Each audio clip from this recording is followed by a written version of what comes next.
Good morning, good morning mga ka-garden. Nakikita nyo ay mga lettuce sa timba. Sa timba natin nilagay ito, container. Ngayon lang ulit tayo nagtanim ng lettuce after how many years. Bale, yung punla na yan, bumili na tayo para sigurado. Hirap din kasi magpatubo ng punla ng lettuce. Yung mga yun naman ay nasa timba na yun ay mga sili. Ito, talong. Yan, may sili. Ito, talong din. Tapos ito, kangkong sa baba. Itong nasa gitna, lettuce ulit. Yan. So makikita nyo ito. Yan, yan. Liliit pa nga lang, no?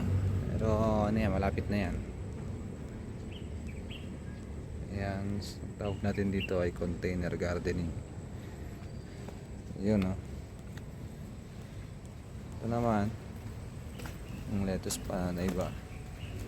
Lalo to, ang Laguna. Magandang tignan. Yeah. Malaki kasi itong timba na to, kaya madami tayong nailagay. Yan, no? Ang lusog na niya, oh. Ang ano na to, lapit-lapit na yan.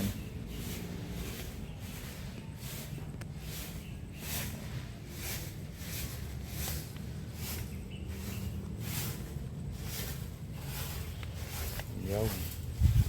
So ayan na, timba. Okay naman. Sa mga ang panahon, tingatan na hindi sila naapektuhan. So yan ang ating lettuce. Yan, lettuce. Madali lang magtanim naman ng lettuce. Medyo mahirap nga lang magpatubo. Yan ang challenge dyan sa pagtatanim ng lettuce. Magandang araw. Ito na po yung ating mga tinanim na lettuce na lulusog na nila. Bali, nakapag-harvest na. Pero maganda pa rin ang itsura ng mga lettuce natin. Nabawasan na nga to. Ayan.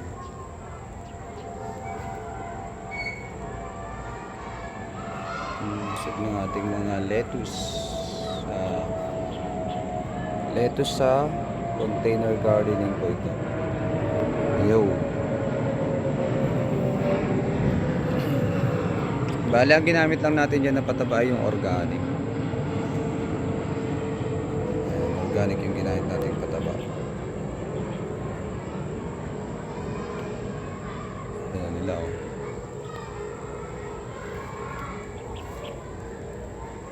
Yo.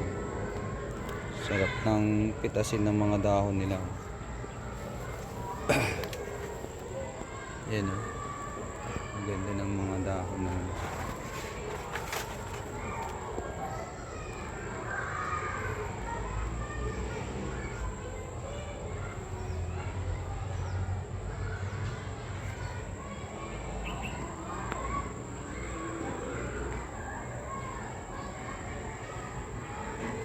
So ito lang yung ginahit natin pataba.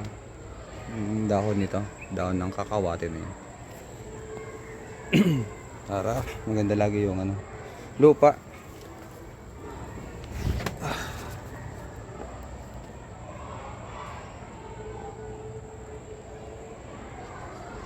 So ito yung kasama pang lettuce yan. Ito na harvestan na to. Dito nakadami na ng harvest dito. Tsaka yung lettuce din natin dito. Yan, harvestan na rin to. Yung manipis na yung daon. So itong nasa baba naman, kangkong po yan, kangkong. Tapos yung bandang taas ng lettuce naman natin ay talong. Yan, mga talong po yan. Sa kabila naman na container natin, ating tanim dito ay ano, sili.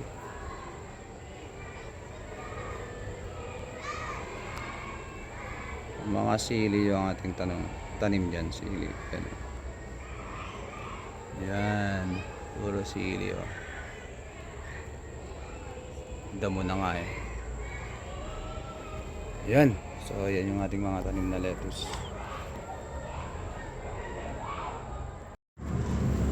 So ganito na naman muli siya kalago after nating ma-harvestan. Grabe. Ganda. Lalago talaga oh. Yo. Oh. Hindi pa nga natin ano yan. Tanggal yung mga damo-damo. Yan.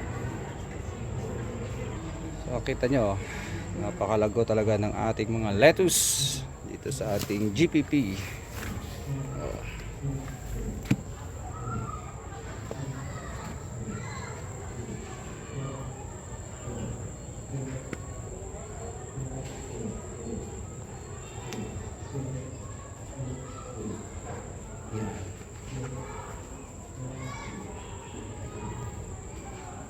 Ayan ang lalago talaga ng ating lettuce.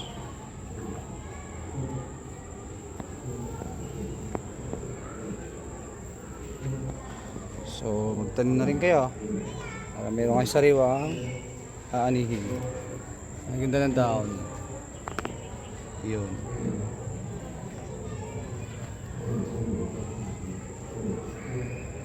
Yun o, ang ganda ng dahon nila.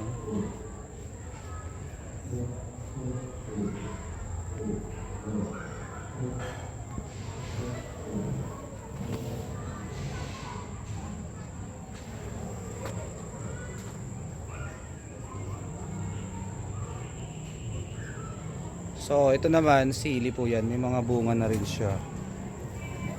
Ayan o, didiligan na nga natin ito ng pataba para dumami po yung bunga ng sili. So nasa timba rin yan ha. Yan. Ito naman talong. Ito pa yung iba natin lettuce.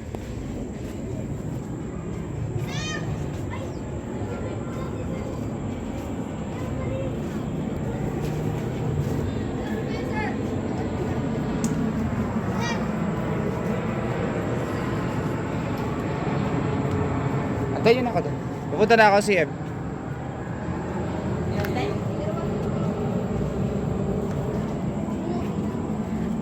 So mga sa timba, ito nasa taas talong naman. So ito ay nakalagay lahat sa timba. So yan, wala kayong space, gumamit lang kayo ng mga timba. Punuin nyo lang yan ng magandang lupa. Yan.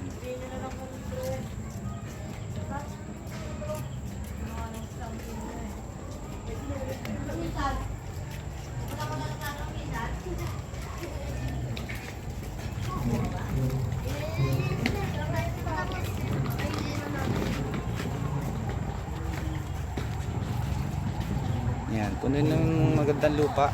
Ito malaking timba na to eh, ginamit dito. May ilang harvest na dito eh. Yeah.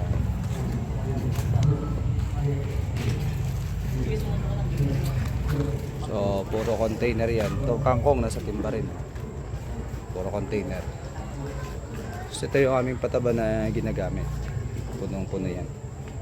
So pag naubos, palitan ulit. So yan ang aming container gardening dito sa Gulayan sa Paralan. So pwede nyo gayahin ito lata, ito timba. Ayan.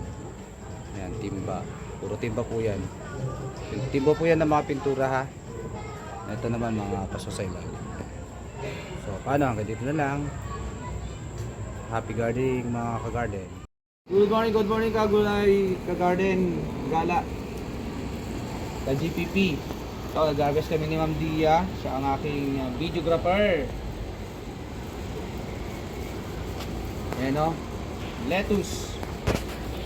Tama-tama kayo kasi December, malamig. So maganda yung klima para sa pagtatanim ng lettuce. Hindi po siya mapait. Nagiging mapait po ang lettuce pag masyado na po siyang ganda. So lipat naman kami Ma'am Dia dito. Dito tayo Ma'am Dia sa mga marami dito. So kami. Ayan. Harvest time na. Harvest time na.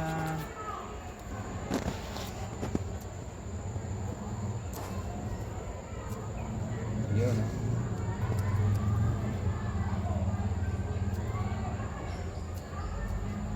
Harvest time. Tuntun tayo medyo nasa taas.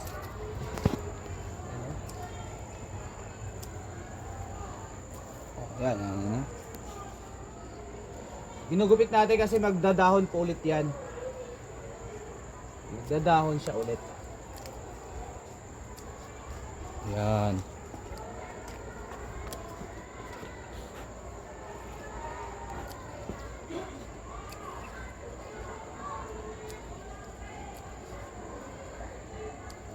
Ako, ayan o.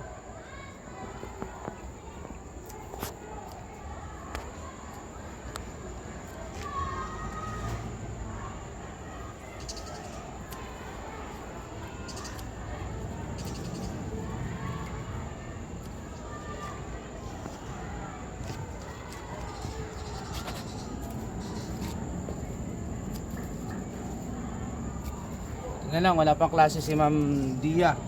Ang oras pa pang klase ni Ma'am Dia? 10 pa, sir. Okay, para si Ma'am Dia, kaya libre pa siya.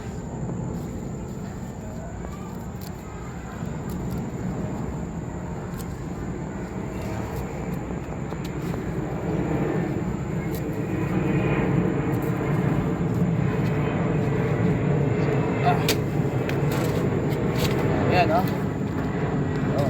Oh, para goods, as.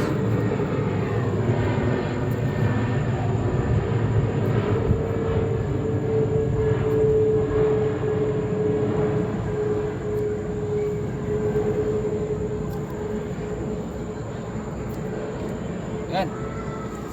Okay na ba yan, Ma'am Dia? Dami na yan, sir. Pwede na yan.